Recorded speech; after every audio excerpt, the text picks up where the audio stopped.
So for that error, hanapin natin yan sa manual. So ito yung manual ng aircon na Daikin 5 tonner. So hanapin natin yung kanyang fault, mga indicators. Nandito lang yun. So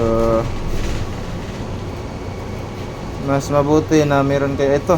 Meron talaga kayong reserve na niligpit na manual. So ito yun, phase sequence 3 piece. So ito yung mga ano nya, indicator, red, yellow, yellow.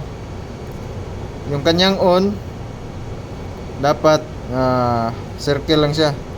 Yung kanyang off dapat full black. Yung half black, half white, yan yung fast blink. So yung nakita natin sa indicator ng LED is fast blink, yung tatlo. Yan, so pwede, yun na. So ito yun, yung tatlong kulay nag fast blink. So yung kanyang fault pala is reverse phase. Ayan, so ito yung gagawin natin. Switch off the unit, check the 3-phase wiring.